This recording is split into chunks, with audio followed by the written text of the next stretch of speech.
What you're looking at is you'll have costs for recovery and support, thousands to millions of dollars, depending on the situation and who gets breached. You now could be held in harm for any damage to them because you failed to have adequate cybersecurity. The best thing I can tell you about cybersecurity is exercise zero trust.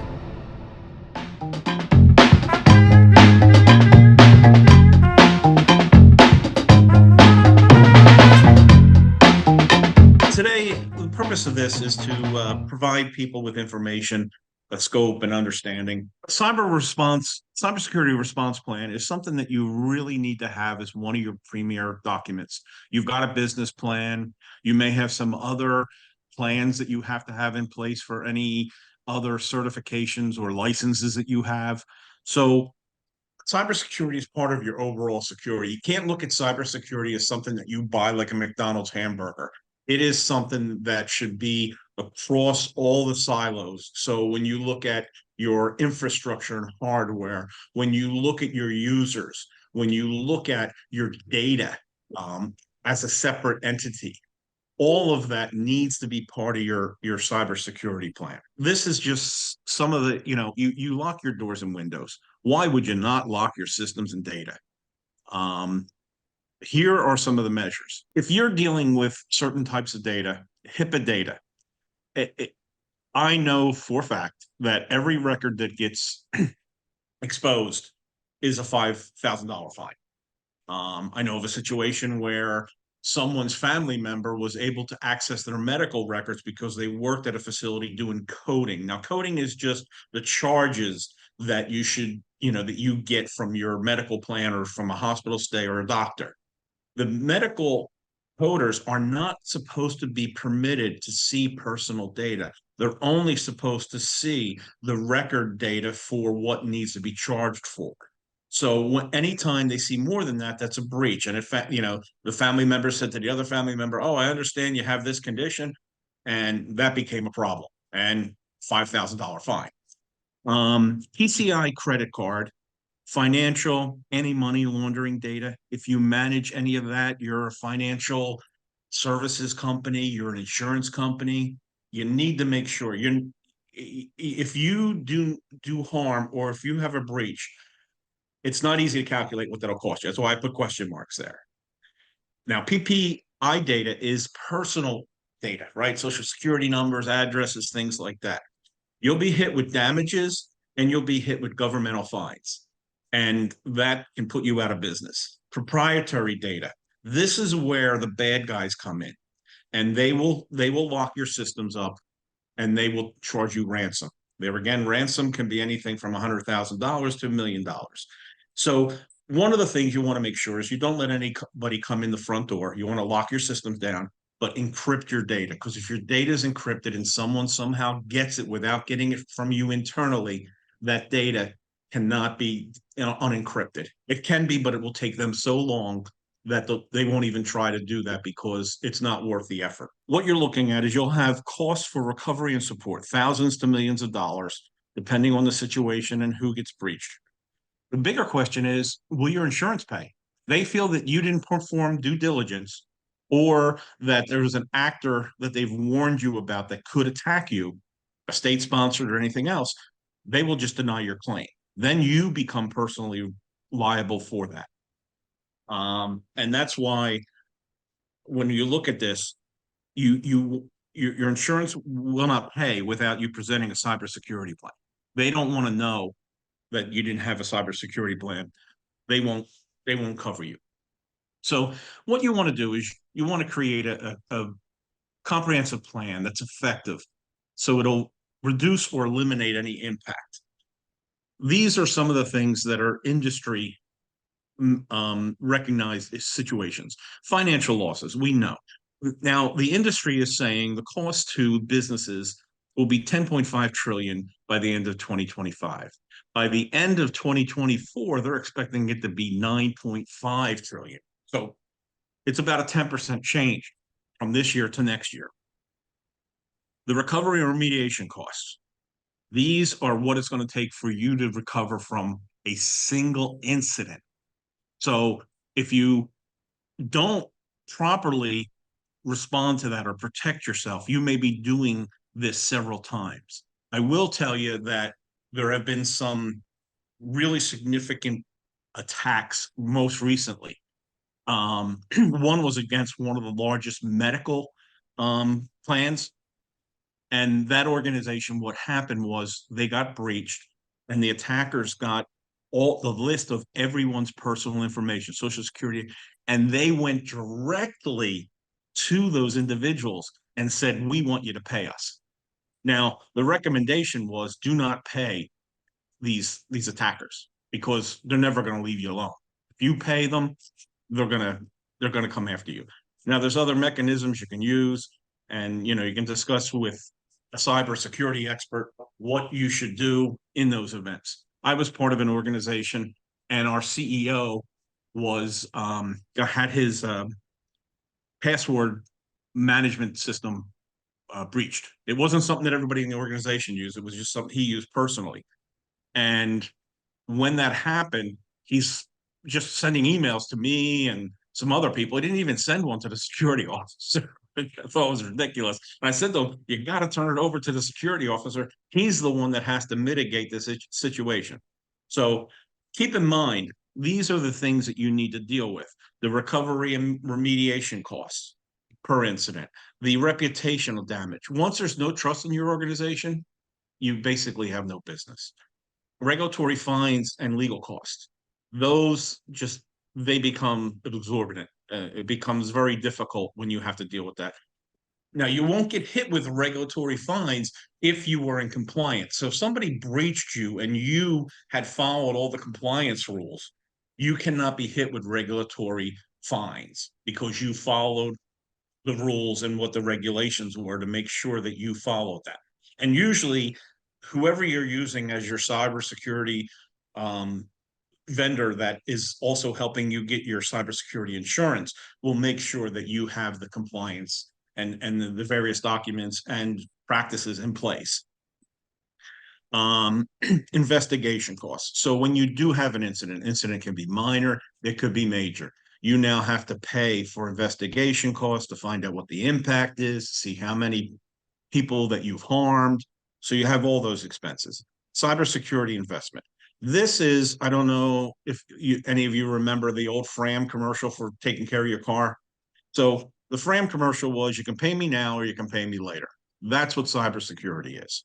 You're either going to pay now and get cybersecurity or get what cybersecurity you need, or you will pay later on because you will have to get cybersecurity once you have an incident, and you'll be paying all these other things that I've listed here. So keep that in mind. You want to make sure that you are changing your data center's oil, so to speak, and you have what you need. Cybersecurity investments. So you'll always be looking at additional things to invest in because the bad guys keep on coming out with new technology.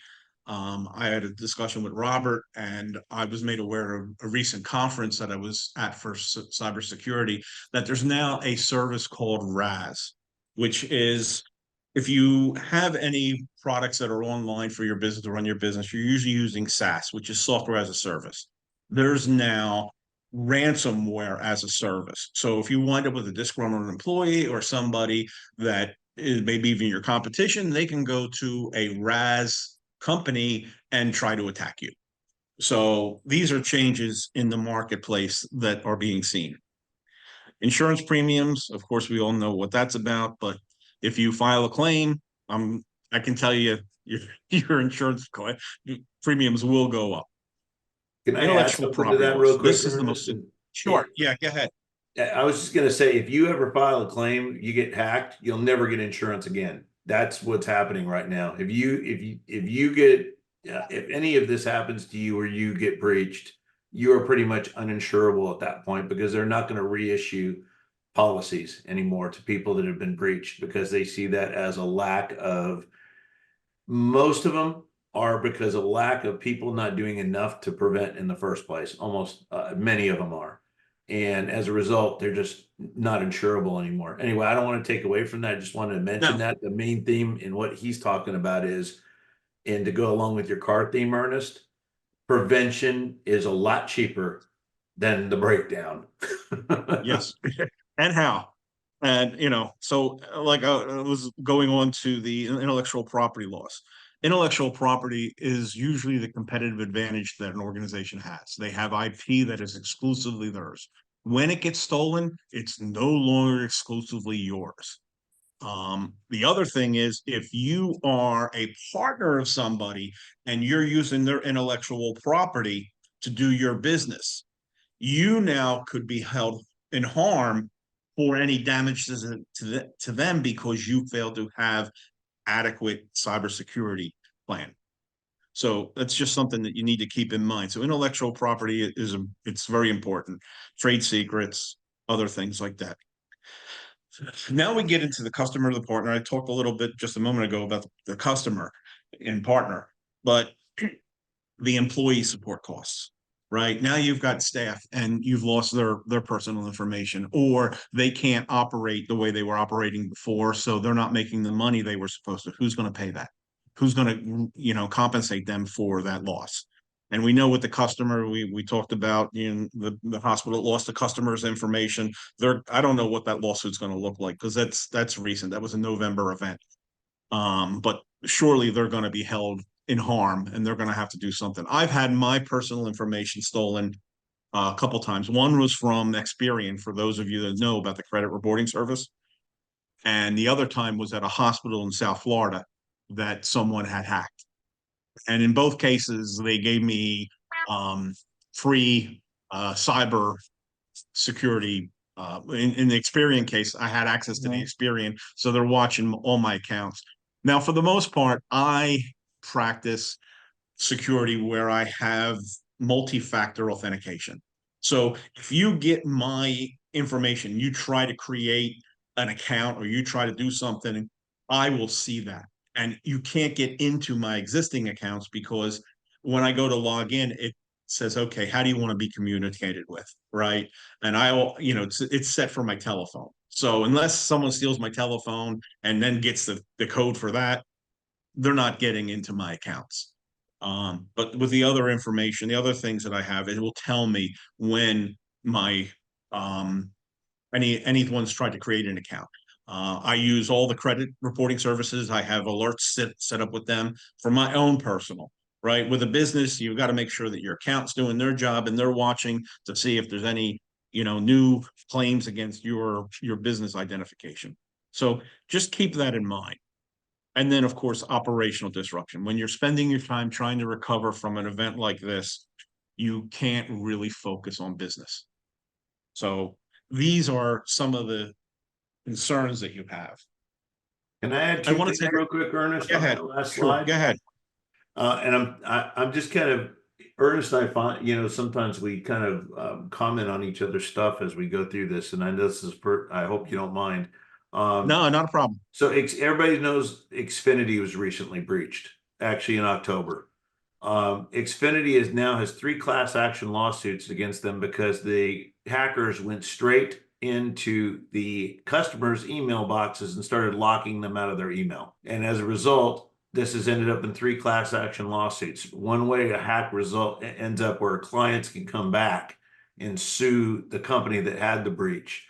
The other one, you were talking about operational disruption.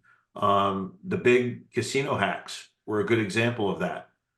MGM was down for what, 10, 11, 12 days at the cost of $80 million on their breach. Yeah, it's a huge disruption and it costs a lot of money, no matter how big or small you are. Anyway, I'm sorry, I didn't mean to interrupt you. Go ahead.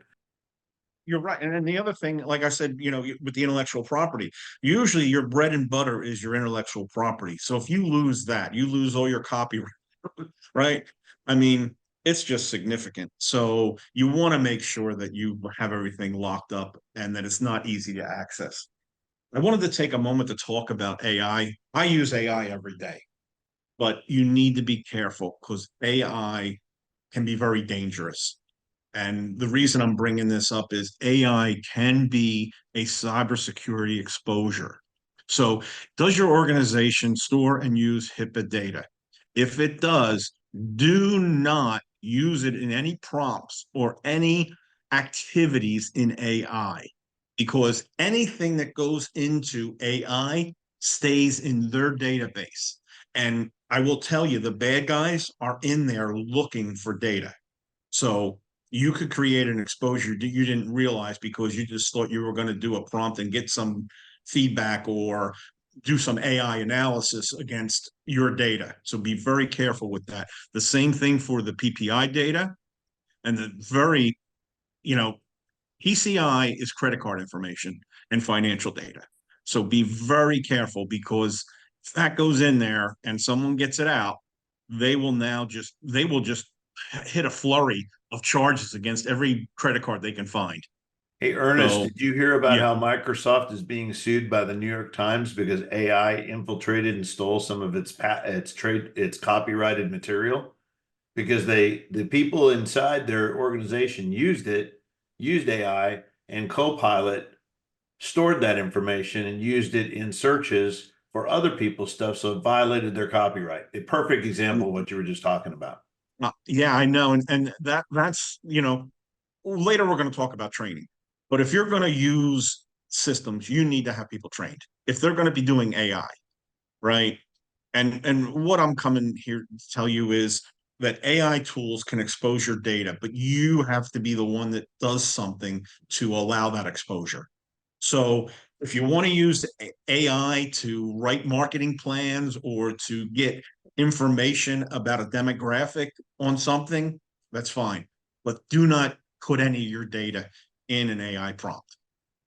The only way you can use your data in an AI prompt is if you go and you get OpenAI, the actual application service, install it on either Amazon or Azure in a segregated, not connected to the internet system, so that nothing from the outside can come in, and it won't be able to go out to get you any data on the internet, but you can at least use AI against your data. That's the only way you can use it safely.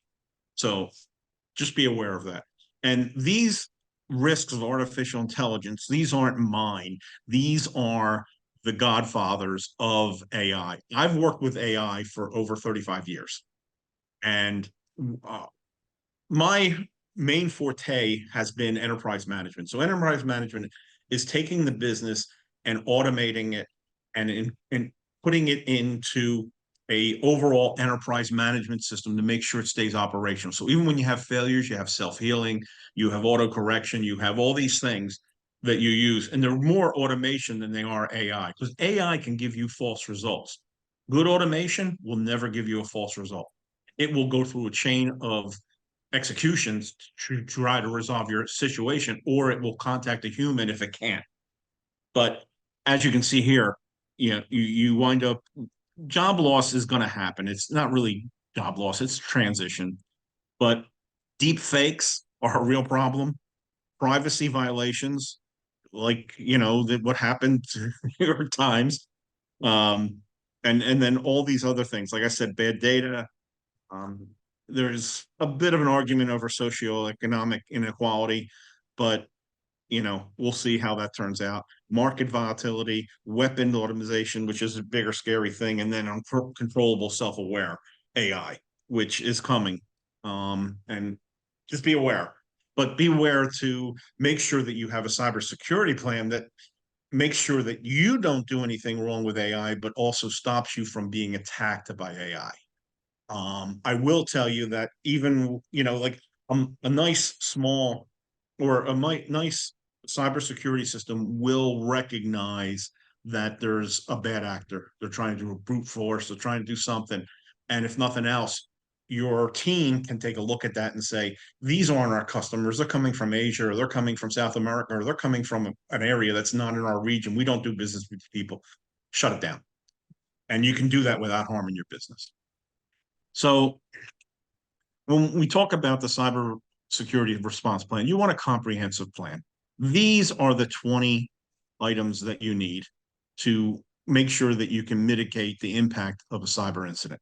I'm going to go through each one of these just so you see them, so that what this is a help teach you what you need or what the scope should be for a plan that you want to put together. Because you're going to have to go back to your organization, or if you're a solo practitioner like I am, you're going to be the one responsible for all these. So if you want to fill out a plan, and like I said, the plan doesn't have to be the Bible. It can be one or two items from each of these topics here, and how you're going to address it. So the first one, Hey, when we look, real quick, Ernest, before you get yeah, started on this, I just want to yeah, mention that just like you said, all these are relevant to different, or not all of them are relevant to certain organizations, but what's important is that, and if somebody wants them afterwards, DM me. There are templates that are available for specific markets that you can download that will give you a starting point to create these that are generic, right, Ernest? That give them kind yeah. of a starting point of where to go from. So you're not starting from scratch. So be aware there are resources out there to help you get started. Anyway, sorry, go ahead. Yeah, and to that end, I mean, these are the really the 20 topics that you have to have in a plan. Like I said, you can have a one or two sentences. You could even, like, as we go through them, you'll see what information, but you need to put some detail. And when I say detail, like who, first item, right? We're looking at establish a cybersecurity response team. Who are they? Right? What are their roles? So that's what you need to put in the plan. If it's you and a partner or the organization, here's who it is, and here's what our roles are. Identify critical assets. This is essential. You need to know what your assets are so that you can, number one, protect them. Number two, you need to value them. So if you're going to go to a cyber insurance company and say, my assets are worth $1 million. Okay, what are your assets? Right. And like you see here, we're talking about critical assets, systems, and data. What are they worth and why are they worth that? Because you want to have coverage for it. Because if you lose these, how do you get compensated or how do you recover from that? Right. And these are essential because this is how an organization can keep going. One of the things I want to, and I'll bring it up more, is a incident in cybersecurity is very much like a disaster. Okay, the difference being that you may not have any physical harm at your location, but when your computer systems can't get any data or you can't process any transactions, it's the same as having a disaster in a data center. Conduct a risk assessment. So you want to go through and you want to look at who, right? You've got customers, you've got partners, you've got employees, you may have other people that come in and do work, right? You got a bookkeeper, you got an accountant, you got someone else, you have an IT guy that's part-time. So how are you going to manage those risks, those vulnerabilities? And you want to consider all the external threats. Like I said before, you may be getting a lot of traffic that you're seeing coming in from a region of the world that you don't do business with.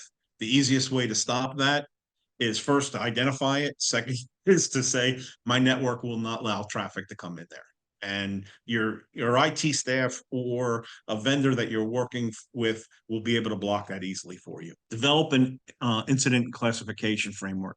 This is relevant because if it is a secretary's password that gets breached, what does she really have access to?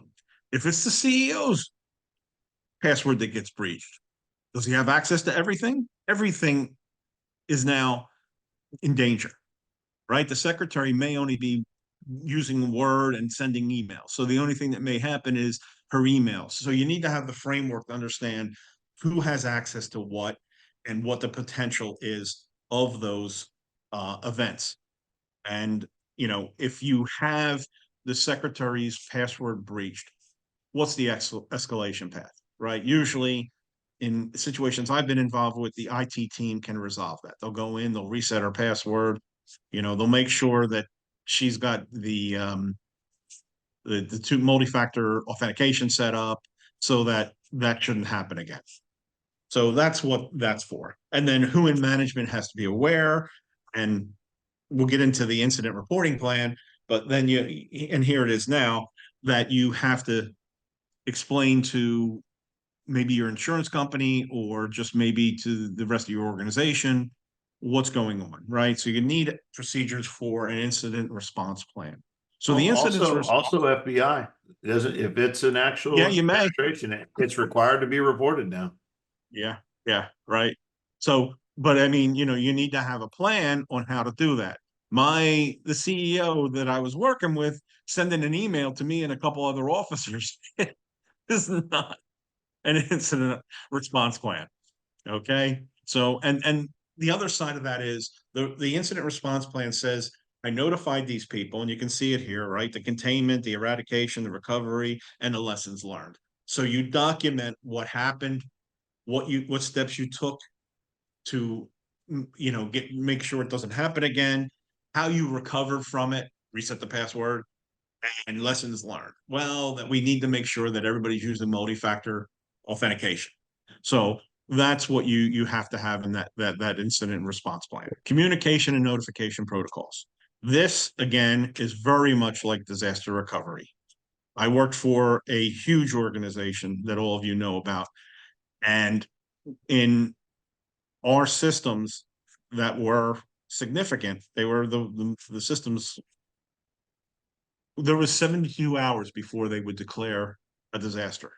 So they had 72 hours to see if they could get the systems working again before they would declare a disaster. With this, you do not have that luxury. You need to make sure you're notifying everyone as quickly as possible that needs to take any action or is part of your plan, so that everyone knows what they need to do. Your IT team needs to know what they need to shut down. I mean, you may have to go through some other steps. Management needs to know what's going on, how they're going to make sure they communicate to your organization, B, to external partners and others, C, government entities or the insurance company. So you have to have a plan for that. And that may take a little bit. And it's not huge, but you need to have the steps again for how you're going to deal with that. And there again, the data breach notification plan, right?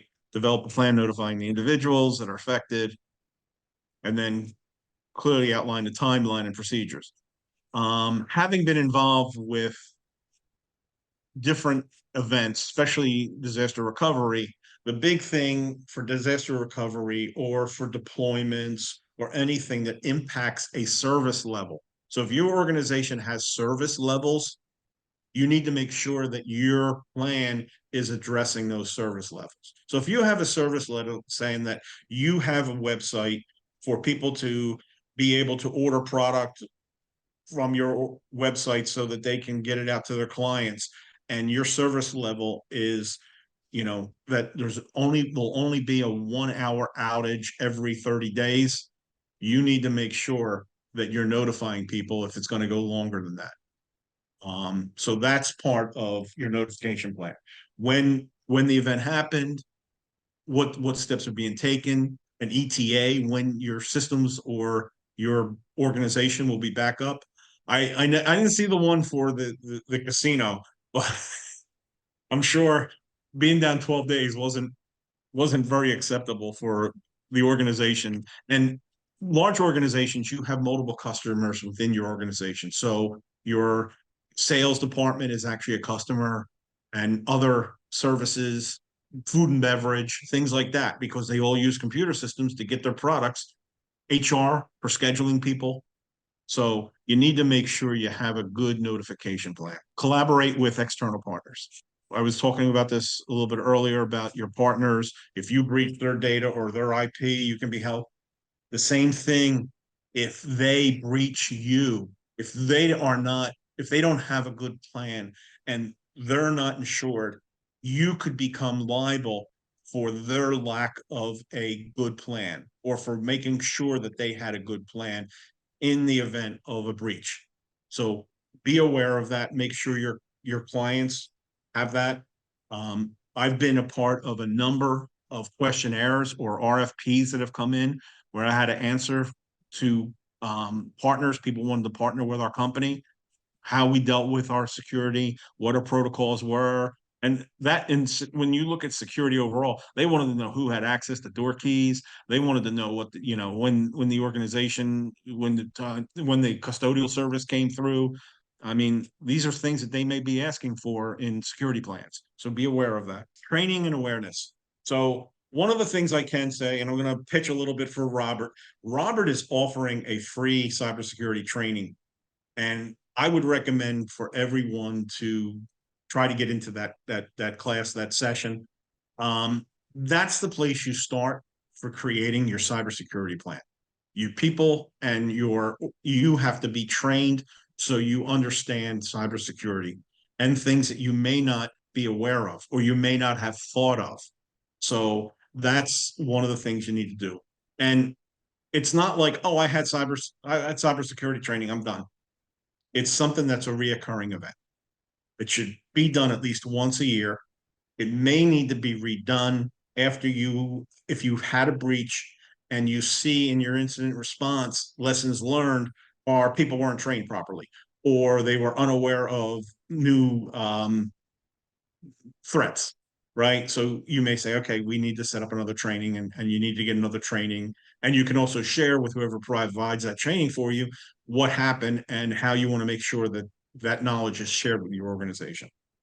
So that's all in there. And then, of course, how to report a cyber incident. Continuous alerting and detecting, monitoring, alerting, detecting.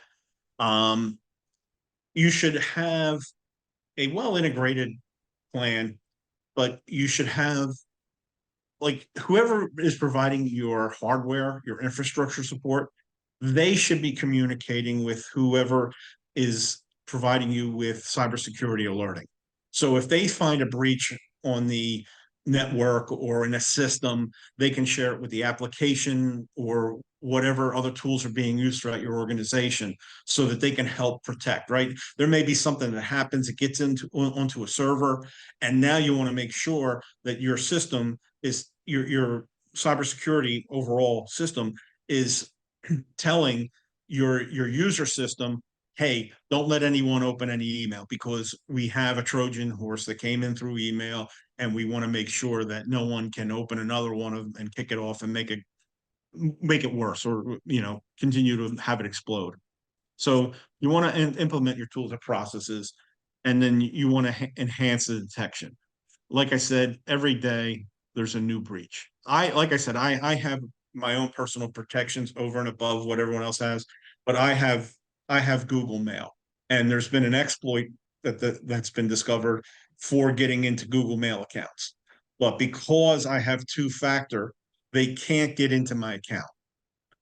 So, make sure you're doing as much as you possibly can to keep out the trouble, the Ernest, problems. I'm going to Yes. correct you on something. It's unfortunate on this particular one, but that exploit you're talking about, the one that involves cookie theft from the Chrome browser that just was Right. discovered, it actually bypasses MFA. Yeah, I know, but they say a lot of stuff, right? I mean, that's one of Yeah, the yeah. problems I've had with a lot of people because my stuff is locked, and I mean, it's they I haven't can't had a do problem anything. yet either, but it is scary. It is scary what Yeah. they're saying has happened is, and this is, you guys will see this in the news over the next, when did it come out, Ernest? Maybe just earlier today? No, I saw it not 2 months ago, 2 weeks ago. So I was reading through it, and they were saying stuff in there that was inconsistent. But I do understand the cookie exploits because when I was working at Microsoft, there was an issue with that, right? And there again, if you have to make things run around in a circle, they tend to drop. They lose their session. They lose a lot of the support they need to stay alive.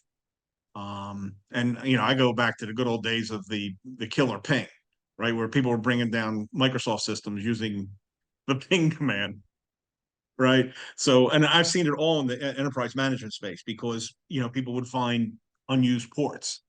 Um, but for the most part, on a laptop, you shouldn't have that problem. Now, in Google itself, they may still have an issue with the cookies going into Google. But the thing is, with the MFA being on top of that, once they get to that account and they try to do anything, it's like an expired session. First thing it's going to do is send an email to me, not an email, a text to me saying, "Hey, are you trying to log in?" And I'll either say no. And I noticed they made the technology tighter because it used to be a yes or no. And now they give you the yes or no. And then after the yes, they sent you a code. You've got to put the code in, right? So it's a lot like the multi-factor for Microsoft. So when you go into Microsoft, if you have the multi-factor and you use the authenticator, it'll come back with a code and you got to pick the right code. So I noticed You they're have doing to that now. approve it and provide the number. Yep. Yes, exactly. Right. So they're strengthening it. But the problem with cookies is cookie sessions die anyway, right? So the attacker's got to be right on top of you. They got to be following you around your house. So they just a little FYI, the press does love to try to scare our pants off with this stuff sometimes, Yes. and it's not as basic as it sounds, but it is it is concerning really a lot of times, even when you hear things for the first time, you don't, like he said, the information can be very inconsistent between news sources. So even though I actually just heard about this particular one through my source earlier today, I heard a version of this like you were talking about a week Right. ago. And so this stuff filters down. It's kind of like telling a story. Everybody tells a different version of the story, and you don't always get the truth of how serious or how bad or how accurate it is until it's been out for a while, and then you finally kind of get the meat of it. Right. And that's why training is so important, right? I mean, because if you have training, you've got a better understanding. When someone's coming to you saying, you need to buy my product or you got to pay for my service because they're going to get you, what are they going to get? I mean, what are they doing to me, right? But when you have, you have the training and the understanding, you can see things you need to do, right? I mean, there again, you have a house right now. 10 people come in with a battering ram and get in your front door? Sure. You lock the door. Sometimes you have a double bolt, right? And you may have an alarm system. These are all things you do to stop a penetration into your house. You need to do the same things with your data and with your IT systems, right? Whether you have Azure and AWS, or whether you have a server in the closet, right? And then a lot of times with a server in the closet, if someone configures the router correctly, you don't have to worry about being attacked. No. So, it's a lot of it is simple to do.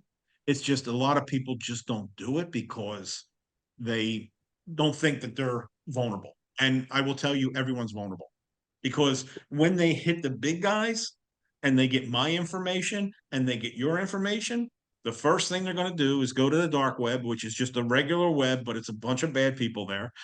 And they are going to start trying to see if they can use that information, whether they sell it or whether they try to open credit cards, buy cars, do things like that. So if you do a lot of the regular things, watch your credit, and you have the various dual factor authentication, then you're protected, right? And especially with your bank account. So somebody tries to go and open a bank account in a bank that you already have, they're going to send you an alert saying, "Are you trying to open another bank account?"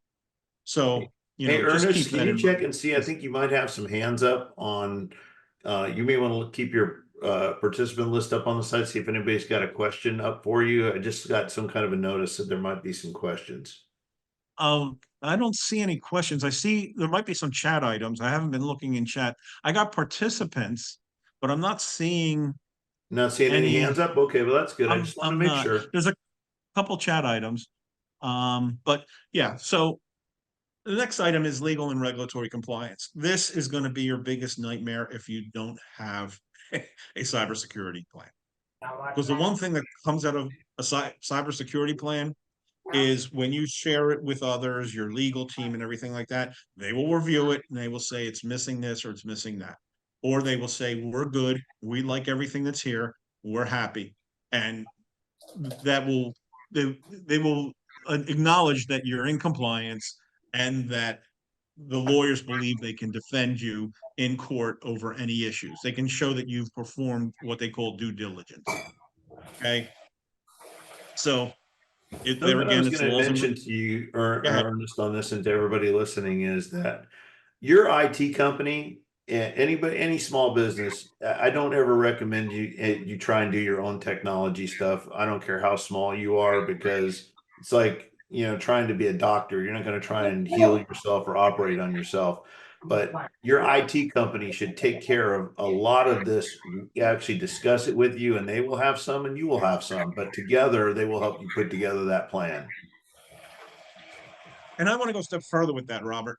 When people say to me, "Well, I want to manage my own IT," you can, but if that's not your expertise, are you going to buy electric or are you going to generate electric?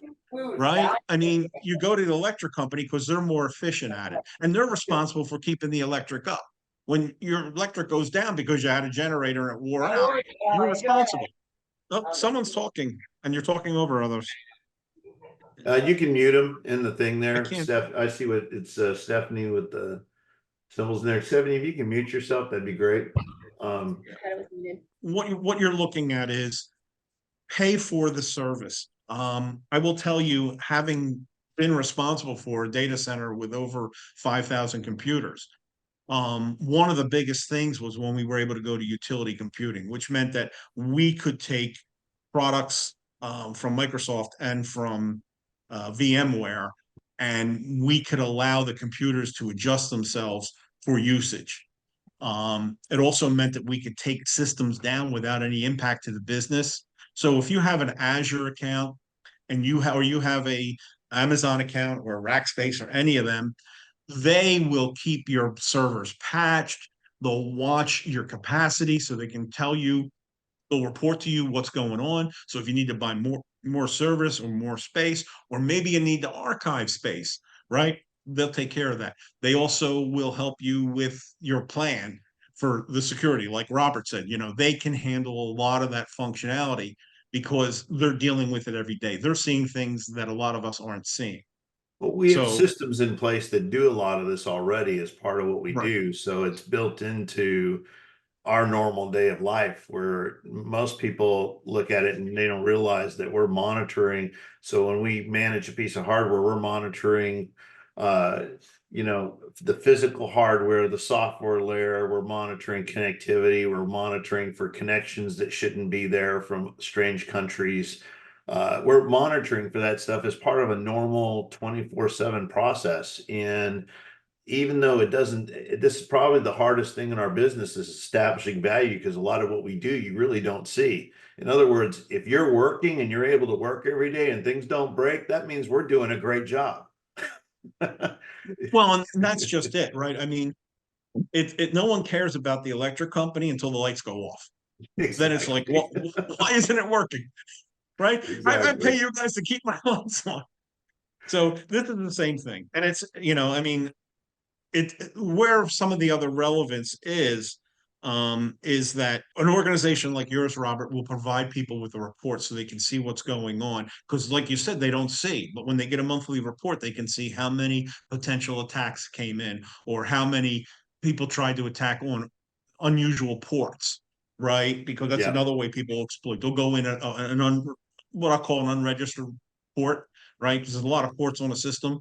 Most Well, a lot of organizations, people and here don't realize that the internet has thousands of ports. I mean, you yeah, really use about 4 or 5 in your everyday life, between email and what you browse the internet with to access secure websites and everything. I mean, just in your normal day-to-day of browsing, you're only using 2 internet ports. You're using port right. 80 and you're using port 443, which is the SSL, the secure layer for banking and things like that. And those are the only two you're really actually using. And mail has its own ports it uses.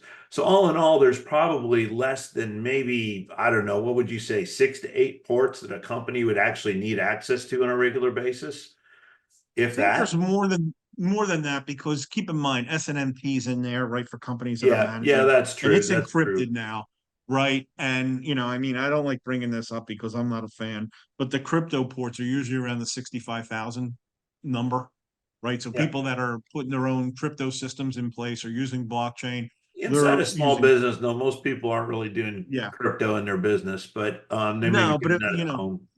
Yeah, well, what I'm thinking about is some of these people may be connecting to blockchain systems, right? So more of an Yeah. Ethereum thing for contracts, right? Less about Bitcoin itself, but when you look Yeah. at the various crypto, they call it crypto, right? Ethereum is crypto, but it's really the contract piece that they use, and So it's international, without right? tying So down to the details, though, what we're talking about is the fact that most firewalls that come into a company, or your default one from your internet provider, they have everything wide open. They don't restrict a damn thing. And yeah, and you don't need all that. So we by default will block 90% of that right from the get-go. just to eliminate those things from being possibilities of coming in, because those thousands of ports not being used are potential avenues for hackers to use and route traffic that you don't know about, both for hacking and for copying data that they may have hacked into already. So though that's just eliminating it's kind of like closing the open lanes on the freeway you don't need. If you got two cars going down the freeway, you definitely don't need 10 lanes. But it's about restricting stuff that's not needed. And the same thing he was talking about foreign countries. I don't do business in Russia or North Korea or South Korea or even Pakistan. And if I've got traffic coming in from those areas, I'll block that at the firewall level because I don't need that there. I don't need it hitting my website, and I definitely don't need it hitting my internal network. Yeah. And the other thing that they're going to try to do, they may not be able to breach you, but I hope all of you have heard of denial of DNS. So denial of service attacks. So if DDoS, DNS, yeah. if it can't resolve your name or it can't resolve sites, then your systems are basically dead. They just can't go anywhere because without DNS, right? When you type in Disney.com, it'll just say, sorry, I can't go anywhere because they're going to flood your DNS server or DNS servers so that they can deny you the ability to provide that service to your workers or to your systems. It's just like So jamming a bunch of cars on the freeway. You're not going to go anywhere. exactly. Yeah. Yeah, No, and it's the that's way it is. exactly what they do. There's all sorts of ways to disrupt that don't cost a dime for them, and the problem Yeah. is a lot of people. It's terrible, but millions of people have compromised systems on the internet they don't know about that just sit around as slaves until these hackers want to call it up and say, "Okay, I need you, Mister Bot, sitting there that nobody knows about." And then they call up their little resources, and they use those places to infiltrate or to bombard other networks. And a lot of times people are being used and they don't even know it. That's very Yeah. common. To go back into what we have here, make sure your legal team is part of your cybersecurity plan team. That way they sign off on it and if they need to defend you in court, they know what they're going to be defending against. Even if your legal team is the one guy you've been dealing with since for the last 20 years. Yeah, yeah. And that's what you need, right? I mean, like you're saying, right now, what I've seen statistically is only 35% of businesses have adequate, not super, just adequate cybersecurity plans in place, systems, everything in place, 35%. And we're starting to really see that hemorrhage because everyone thinks, oh, well, I'm a new startup. No one's going to try to attack me.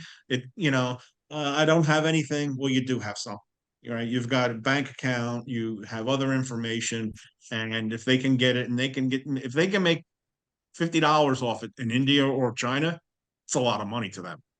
So just keep that in mind. And like I said, there's people out there that's all they're doing is ransomware attacks, right? So once they get you and they lock you up, you're going to have to pay them ransom. It's funny, So this slide you just put a backup and disaster recovery. We did a thing.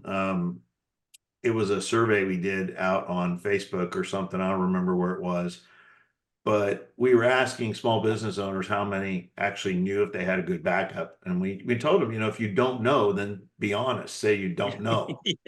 It's yes, no, or I don't know. And if I right. don't know is the same thing as a no. So, we found that only 1 in 10 business owners actually felt like they had a good backup. And that was over, I don't know, 180 something responses from just, some Houston area people here. But Right. that's really discouraging because that is one of the primary ways you can escape a ransomware demand is good backup Yes. and disaster recovery. Go I'm ahead. talking about backup and recovery, right? I mean, it's like I said, everything is under the scope of cybersecurity, all your data, everything. So your backup and recovery plan, as part of your backup, most of your backup tools or the companies that you'll use, they actually interrogate your data to look for Trojan horses and other things that may have somehow got onto your systems, maybe from a customer coming in a portal or maybe from bad data coming from a partner, right? So backup is essential and recovery is essential for your ability to be able to, again, recover from not only a natural disaster, but from a ransomware attack. Now, in most cases, if you have good backup and recovery, you probably already have good practices in house. So the likelihood of you getting hit with a malware attack or with a ransomware attack is minimal.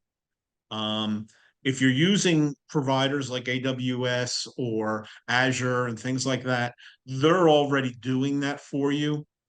And all you need to do is you need to know what your data rules are, right? So what's the retention period on data? Now, you don't have to keep things that are non-essential for hundreds of years. You may have to keep insurance policies for multiple years. And with good backup, you don't put everything onto what's called nearline. You can move it to an archive or to a secondary archive. So you have old records that are 10 years old for policies or other things, other financials. You don't want to get rid of them, or you're not allowed by law. You move them onto inexpensive backup, and your providers will take care of that for you. They just need to know what your retentions are and what your expectation is. And a good backup or recovery system will allow you to remain what's called business continual. So when there's an outage, your systems don't go out. They're always running with a failover or some sort of secondary to make sure that they recover within whatever you think your window is. So if you need to be back up in an hour, you put together a backup recovery system that will recover your data in that amount of time. What he's talking about is business continuity, and there are plans you can put in place. Like if you have a business that requires 24/7, you can't be down. There are ways to put together what we call 100% business continuity. Those are done usually in systems like desktop as a service, where a lot of the vital systems are being snapshotted regularly or hourly, and they can simply, if something gets infected, they can simply, spin it back up from a prior snapshot from an hour before it was infected and have you right back up and running again. So we both of us have worked in those kind of environments where business continuity, when you are working in an environment that has to have 24/7 uptime, business continuity is extremely important. Yeah. And I worked for a insurance company. We had a product that was used by some defense contractors. So you want to talk about, you think this is significant. When you get into FedRAMP security on servers, the rules, the document alone, just to tell you what the rules are, is 150 pages. But when you look at that, for those people, they need to have the business continuity or business continuous. So you have a site in Virginia that's up and hot, and you have one in Texas. Depending on who they are, they may have one in California, they might have another one in Michigan. So if anything fails, it fails over to another location so that it's always hot and always running. So What the he's talking only, about is geographically redundant yeah, continuity. Yeah. co-location. Yep. Yeah. Exactly. Right. So you have to decide again when to declare a disaster and what your organization, how your organization needs to run. And keep in mind that when you're building these plans out, your systems don't all have to be like they're the most significant system. The ones that are data driven and are sensitive to transactions, you may want to treat differently than just somewhere where you keep your FAQs or you file share with your team. They may not be that significant, but you have data transactions that you're doing with customers or other partners. Those you want to make sure that they have some sort of resilient disaster recovery. I And know there we're again, running short on time, and it's sure, probably because I've interrupted you a few times. Why don't you that's go okay. ahead? I'm gonna leave you. I'll let you finish. Okay. So again, we talked about the incident. So a post and analysis reporting, right? Conduct the thorough analysis and make sure you make adjustments to your plan. Testing and simulation. This is essential. And this is why an MSP or a partner, a vendor is so relevant, because they can help you with a test plan and they can run the simulations for you, because you're probably not going to be able to do them yourself. You may be able to do the desktop things or whatever needs to be done for your users to make sure they're following the security rules, the multi-factor, changing their password every 90 days or 30 days. I saw the new standard is new now 30 days. No one should have a password older than 30 days. So, and so you would have to change that if you have a 90-day password rule, right? If you're using Microsoft, you probably have it set to your team that needs to reset their password in 90 days. You have to go in, change it to 30. So it'll automatically tell them you got to change it. So review and update. Like I said before, this is, a continual thing. So you need to regularly review and update your cybersecurity, especially when there's new threats out there. That's where a partner or an MSP like Robert adds value, right? Because they're watching this stuff. If you got to go through all the different stories to find out what's going on, you don't have time for that. And that's where the value of those services come in, right? And they'll be able to make sure that they're identifying any new threats. And they may even come to you sooner than maybe a quarterly review or a semi-annual review and say, okay, we found this threat and we want to do this with you. When can we initiate that? Documentation and record keeping, of course, that's essential. It's part of being a business. It's just more that you need to make sure that you cover. And that way you can show what you've done. I've been involved in a number of investigations, and it's essential to be able to pull the record and say, here's what was done, here's the timelines, here's what, and is it still, vulnerability? Yeah, it's still a vulnerability because there's no patch for that. So at least everything's out there. Incident response playbooks. This goes along with the incident response plan. So what do you do? What's a step-by-step when it happens, right? Who do I report to? Who needs to know about it? What do we need to do? Who needs to take action? External communication strategies, right? So here we are. We need to communicate that we've had a breach. Some of you might be dealing with the media. Some of you might be dealing with the public. Do you have a PR person? They may be the one that has to deliver that message, right? And if it's really significant, you need to make sure you're communicating with the proper authorities to make sure, like Robert said, you need to let the FBI know, you need to let this party know, or this government agency know, especially if you're using any governmental regulated data, because they want to know if it's been breached. Employee reporting and incident reporting channels, right? So how do employees say that they found something unusual happening, or their machine has been hit with, sorry, you're not working anymore unless you send us $1 million. So, make sure you have a way of them knowing how to do that. That would be covered on a good training session so that your employees know what to do in the event of a possible incident. And not everything that seems to be an incident is an incident. So integration with business continuity, like I spoke before, on disaster recovery. And what you need to also be aware of, those plans are essential when you've had a bad situation.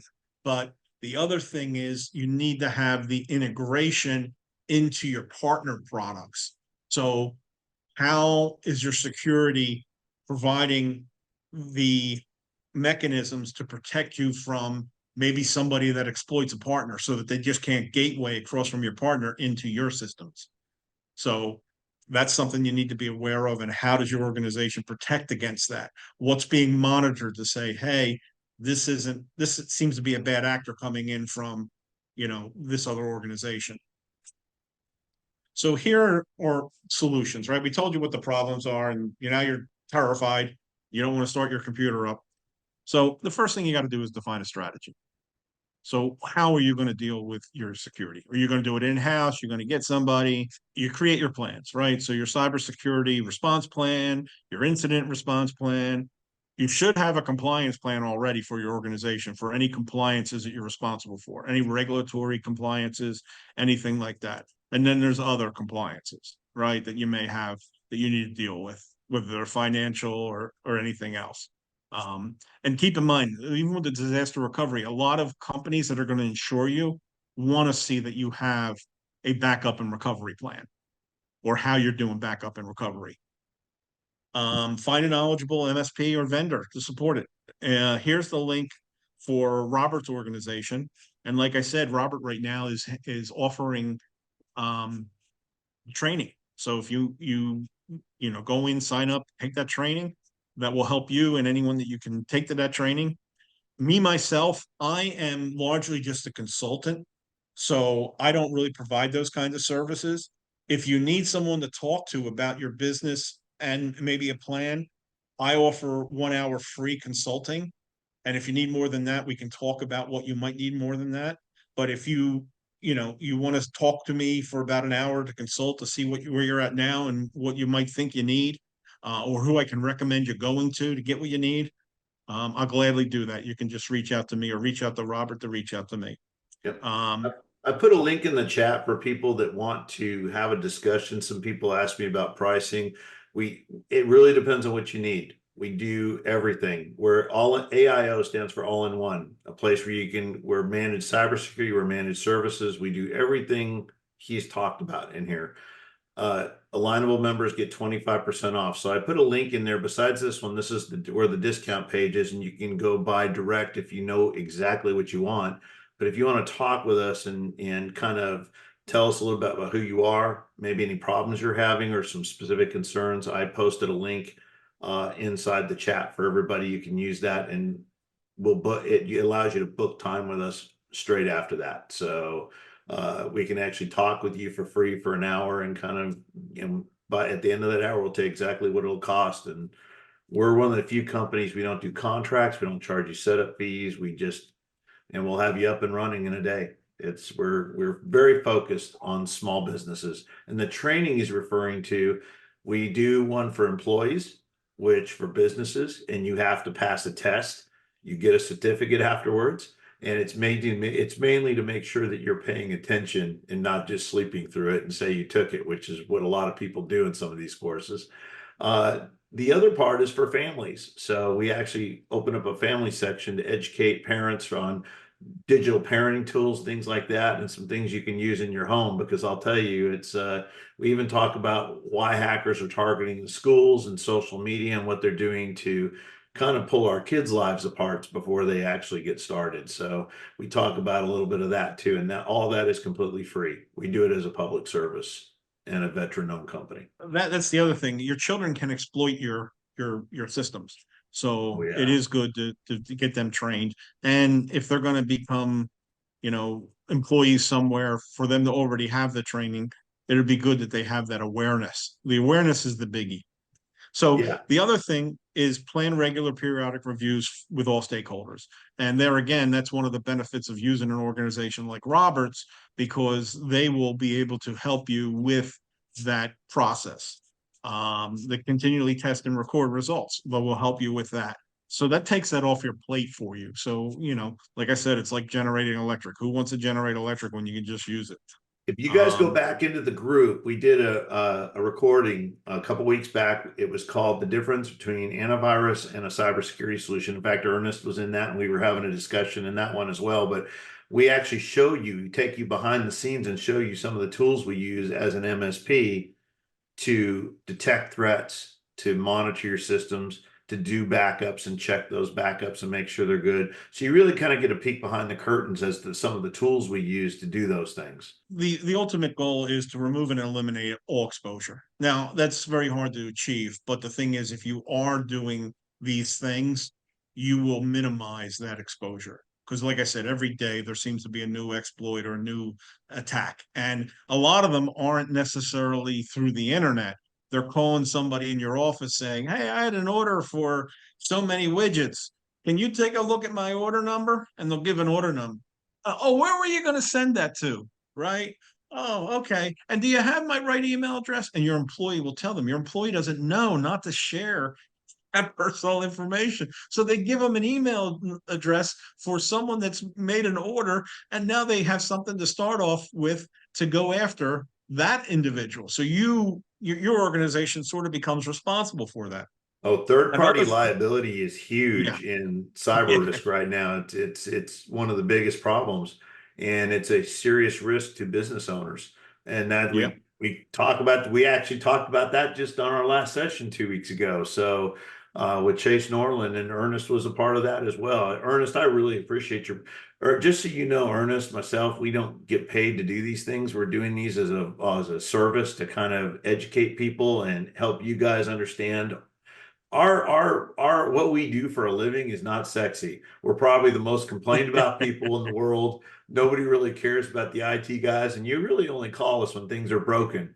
But the fact is we really love what we do, and I love that Ernest, like myself, he's really passionate about what he does. He took time. Ernest, thank you for preparing this today and sharing it with us. Sure.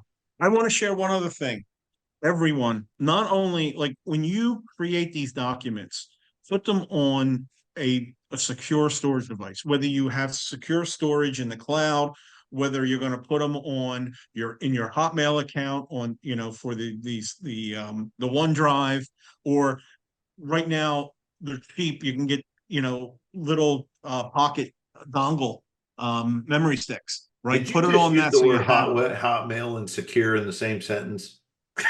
Yeah, no, no, my Hotmail is secure. It uses Authenticator, so no one can I'm get in just there. playing with you.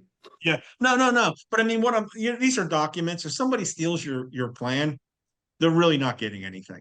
But the thing Yeah. is, if your lights are out, even if you have a disaster, right, you should have your disaster recovery plan there. Any information that you need of who to contact for your disaster, right? Because I've lived in Florida. I survived. I mean, I survived hurricanes, Charlie, Francis, and Gene, which knocked Disney out. They knocked two of our parks out. And, Disney has ride out crews and the whole thing.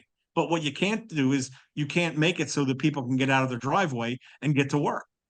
So, a good disaster recovery plan. And I was responsible for the one system that had to be, it was mission critical up 24/7 regardless. So if it failed, if we lost everything in Florida from a hurricane, it was automatically running continuous in Ohio. So it didn't matter. The only problem they had was the web front A, end. That a was their plan is problem. your map. It's your flashlight and your umbrella in the storm, Yep. man. Yeah. And, I mean, you should have it for your DR. You should have it for any other significant documents. Like I talked to people here in Puerto Rico. I was here for Maria, and it was devastating. But the real problem was people didn't know where their insurance policies were. Get all that, make it electronic, and put it somewhere secure in the cloud, and make sure you have it so that if your business winds up with an earthquake or something like that, you can't get into your facility and you need to keep your business going, you can go to a hotel, rent a room or two, or a conference room, and set your people up, and you can keep working. So that's why that stuff is essential, because Does you need to anybody have know any who to questions contact. for Ernest on this? It's a lot of information. Yeah, You it's a can ton of unmute information. yourself if you do, and feel free to ask him. Okay, Well, well, I guess I just scared them. you did a stellar job, man. I'm glad you enjoyed it. It's a lot, right? I mean, I could have spent a few hours just on the AI part. I don't think everyone thinks that AI is a magic genie, and it does some great things. Like I said, I use it every day, but it can be a nuclear device. It Well, to can give you a destroy good your business. example, people use AI to write resumes. There's a Yeah, lot of personal information that you're giving to AI when you put that information in an AI. A lot of history about yourself, your job histories, your personal information. I would never use AI to write a resume in my life or put any kind well, of history that could be used against me. Well, I mean, where do we pull a lot of our passwords? Where do we pull a lot of our security passwords from? Those are things yeah. from your past. And And a lot of, what's worse there, Robert, is a lot of organizations like Career Builder and all them, they're using AI behind the scenes, so you don't even realize yeah, that you're endangering yourself. that is true. And I didn't even think about that until you brought it up. But Yeah, there, even Alignable uses AI to help you write things. That's more of a marketing sense. So it's not right. dangerous per se. But anytime you're Well, it's injecting less anything, dangerous. yeah, anytime you're injecting anything that's got personal history, personal information, business information, you're taking a risk at that being used against you in some way. Because whenever anybody tells me that, oh, I'm using it and they say they're not saving it, if you understand how the internet works, there's no way the internet can function without saving data because Right. it's a network of just machines that is just passing data from endpoint to endpoint to endpoint. Even if I'm hitting like for the instance, for the way Comcast and Xfinity peers connections here in Houston, to other providers. If I need to go to AT&T, it's sending all that traffic to Dallas first. And then it comes back down to Houston because they don't peer locally here with AT&T. And unless you knew that and dealt with infrastructure, you would know. So if you do a little trace route to see where your connection's going, it's actually going all that traffic before it gets to that other company, maybe your office in Houston because you're using Xfinity at home and AT&T at the office. That call, that traffic is going all the way to Dallas, all the way back down to Houston, back and forth, instead of just straight to your office. And it's probably hitting anywhere from 8 to 10 points of it's being touched by that many machines. A lot of people do not realize that, and because they don't do our job, they're in our line. Yeah, and keep in mind when you talk about the ring that runs around the country, right? I mean, it picks up in Jacksonville, goes down to Miami, goes all the way around. If there's any contention, your data will start going around the country before it flips over to the other part of the ring to come back. Oh yeah, you're talking So about the sonnet ring. Yeah, yeah, it'll actually get rerouted if part of that goes out and goes different places.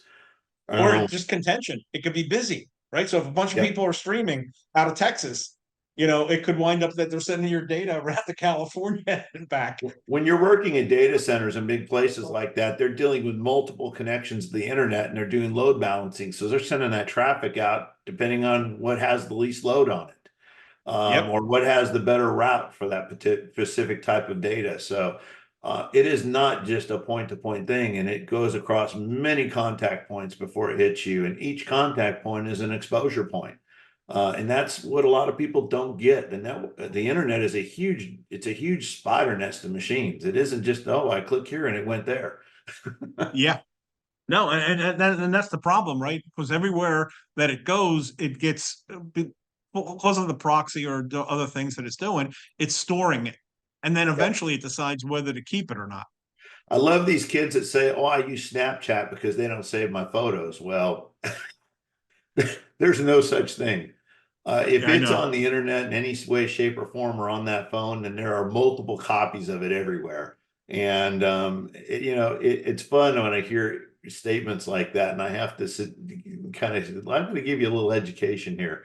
Don't do anything with your phone that you don't want your mom to see.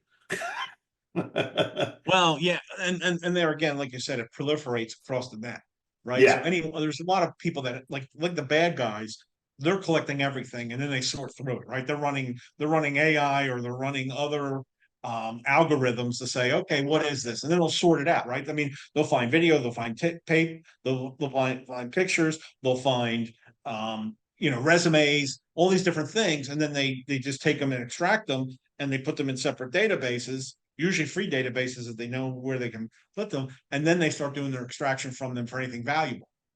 Hey, I'm going to give Stephanie kind of brought something up here in the chat. I'm going to give you a little tip.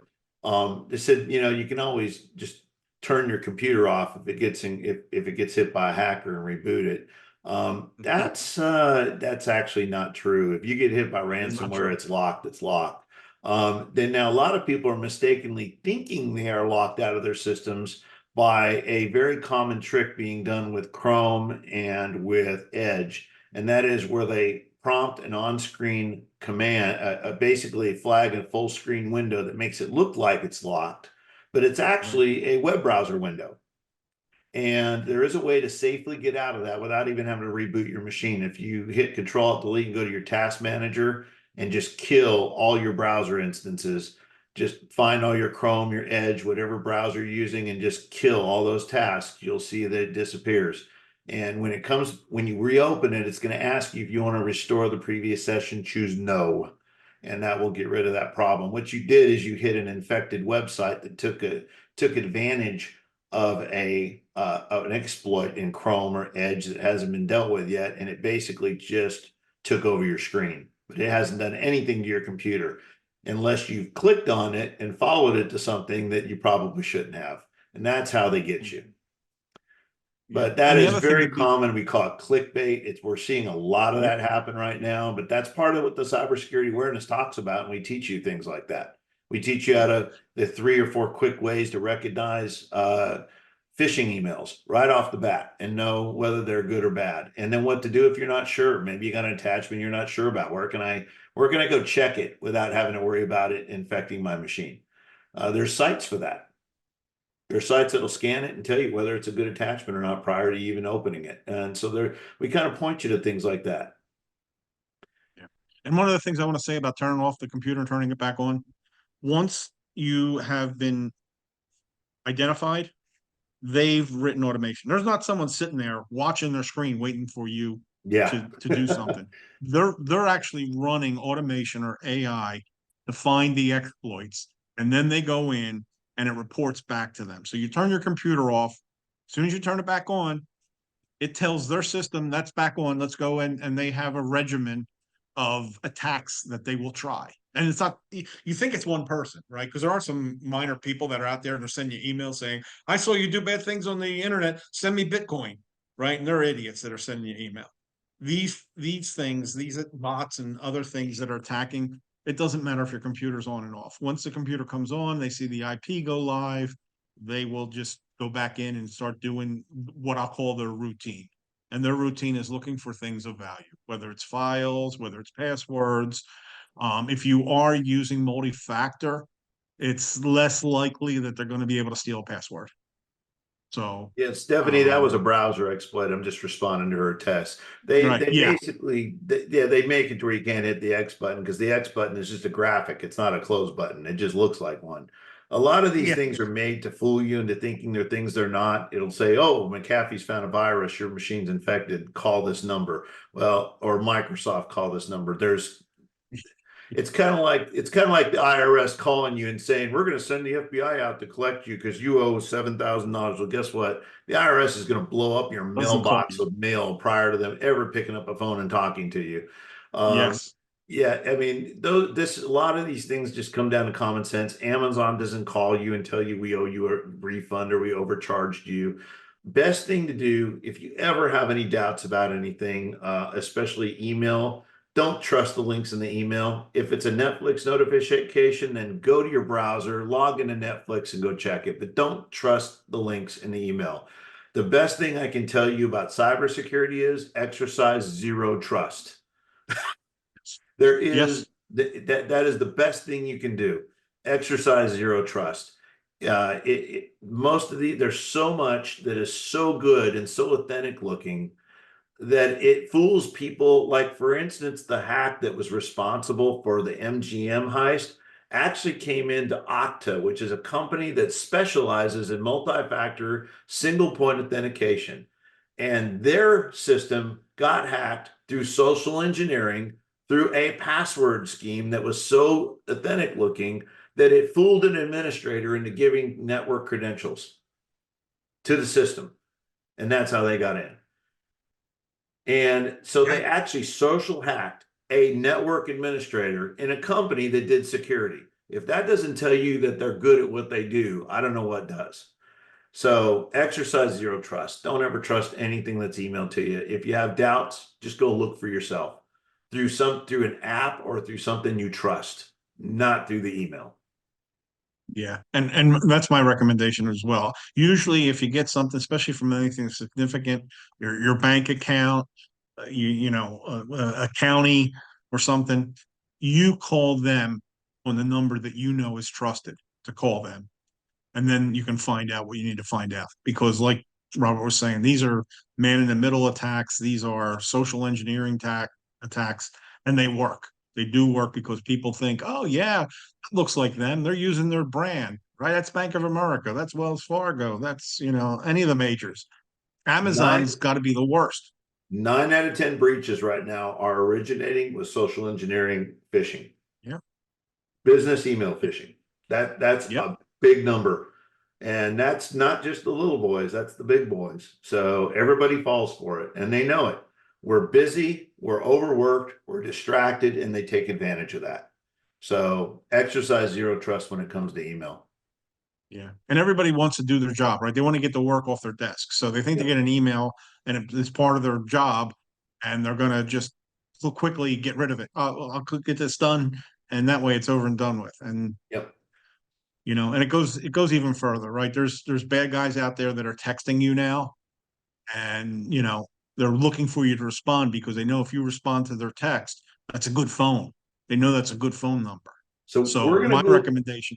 we're gonna go ahead and Yeah, wrap up. Ernest, thank you for sure. presenting today. Great topic. It was a You are great welcome. thing. I Just a hope little everyone thing on the enjoyed it. channel here in the cybersecurity group. We're posting a lot of video content. So this recording will be back up by the end of the week. So if anybody missed it, wants to go back and review anything, we'll have it up for you guys. Our guy Corey is going to actually get it done, and you'll see that back up. We're aiming to try and have these turned back around in 3 days.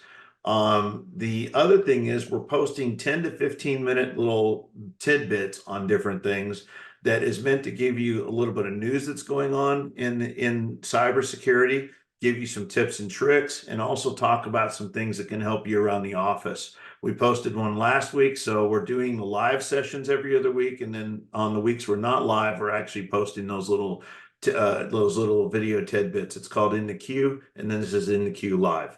So we're going to be doing our next one 2 weeks from today, every other week. We'll announce the topic for it later on this week, if not beginning of next, but we hope to see you then. And thanks for coming, man. Appreciate y'all.